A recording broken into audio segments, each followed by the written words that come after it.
बहुत साल पहले मध्य भारत के एक समृद्ध राज्य में एक न्यायप्रिय राजा राज करता था। उसकी न्यायप्रियता की चर्चा दूर दूर तक होती थी। उसकी एक पुत्री थी, राजकुमारी आर्या, जिसे वो अपनी जान से भी ज्यादा प्रेम करता था। सब कुछ ठीक चल रहा था, लेकिन हर उजाले के पीछे एक अंधेरा छिपा होता है। उसी राज्य में एक तांत्रिक रहता था, जिसकी आंखों में सिर्फ एक ही लालच था, असीम शक्ति और सत्ता।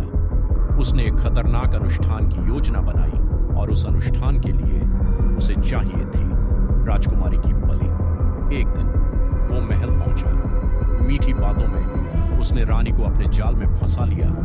कुछ दिनों बाद रानी उस खंडहर मंदिर में पहुंची, लेकिन वहां कोई पूजा नहीं थी।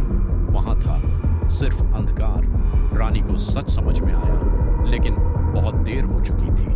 उसकी इच्छा के विरुद्ध उसे बलि दे दी गई। जैसे ही अनुष्ठान पूरा हुआ, आसमान गरज उठा, मंदिर कांपने लगा। अचानक एक भयानक ब्रह्म राक्षस प्रकट हुआ। उसने गुस्से में कहा, यह बलि अधर्म है, इसमें उसकी सहमति नहीं थी, मैं इसे स्वीकार नहीं करता। तांत्रिक डर गया, लेकिन अब बहुत देर हो चुकी थी। ब्रह्म राक्षस की आवाज गूंज उठी, अब तू और मैं दोनों इस श्राप में बंधेंगे। उसने पास पड़ी एक गुड़िया की ओर इशारा किया और अगले ही पल एक तेज शक्ति उठी। तांत्रिक की आत्मा खिंच गई और उस गुड़िया में कैद हो गई। ब्रह्म राक्षस भी उसी गुड़िया में बंध गया और फिर उसने कहा, जिसे तूने अपने स्वार्थ के लिए मारा है, वही तेरी मुक्ति का कारण बने। उस दिन के बाद वो मंदिर हमेशा के लिए श्रापित हो गया। 250 साल बाद एक लड़की का जन्म हुआ, नेहा। उसे अपने पिछले जन्म की कोई याद नहीं थी, लेकिन कुछ अधूरा अब भी उसका इंतजार कर रहा था। गर्मी की छुट्टियां शुरू हो चुकी थीं। 4 दोस्त, राघव, काव्या, अर्जुन और नेहा, स्कूल के बाहर खड़े बातें कर रहे थे। राघव ने कहा, इस बार कुछ एडवेंचर करते हैं। काव्या ने पूछा, कहाँ?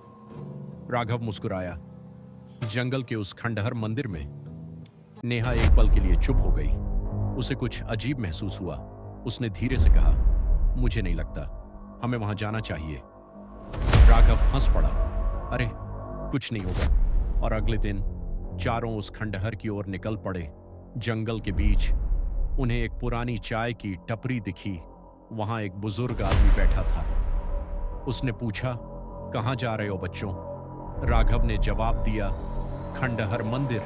दादा का चेहरा बदल गया। उन्होंने धीरे से कहा, वो जगह श्रापित है और ध्यान रखना, किसी भी चीज को हाथ मत लगाना। नेहा को ये बातें जानी पहचानी लगी, लेकिन उसने कुछ नहीं कहा। रात हो चुकी थी। चारों मंदिर के अंदर पहुंच चुके थे। अंदर सन्नाटा था और हवा में अजीब सी ठंडक। तभी राघव का पैर एक गुड़िया से टकराया। नेहा चिल्लाई, मत छू उसे। लेकिन बहुत देर हो चुकी थी। जैसे ही गुड़िया उठाई गई, मंदिर की घंटियां अपने आप बजने लगी। हवा तेज हो गई। धुएं के बीच से तांत्रिक प्रकट हुआ। उसके पीछे ब्रह्म राक्षस। चारों डर कर भागे। भागते भागते उन्हें एक काल कोठरी मिली, जहां एक पुरानी किताब पड़ी थी। किताब में लिखा था, तांत्रिक और ब्रह्म राक्षस की आत्मा एक गुड़िया में कैद है और उसका अंत सिर्फ एक दिव्य कन्या कर सकती है।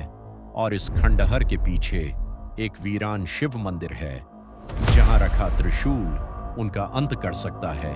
चारों एक दूसरे को देखने लगे और फिर वो शिव मंदिर की ओर भागे। ब्रह्म राक्षस उनका पीछा करने लगा। हवा तेज, पेड़ हिल रहे थे। किसी तरह वो शिव मंदिर पहुंच गए। अंदर एक अजीब सी शांति थी। नेहा शिवलिंग के सामने बैठ गई और अचानक उसे सब याद आ गया। मैं राजकुमारी आर्या हूं। उसने त्रिशूल उठाया और चारों वापस खंडहर पहुंचे। एक भयानक युद्ध शुरू हुआ। इसी दौरान गुड़िया दूर गिर गई। राघव ने उसे देखा। नेहा। उसने गुड़िया उसकी ओर फेंकी। नेहा ने त्रिशूल से उसे भेद दिया। तेज प्रकाश फैला और दोनों आत्माएं मुक्त हो गईं। सुबह हो चुकी थी। चारों मंदिर से बाहर निकले, लेकिन जब वो टपरी पर पहुंचे, वहां कुछ भी नहीं था, सिर्फ जाले और एक टूटा हुआ बोर्ड जिस पर लिखा था, छलावे से सावधान। और हवा में एक आवाज गूंजी, कुछ चीजों को छूना नहीं चाहिए।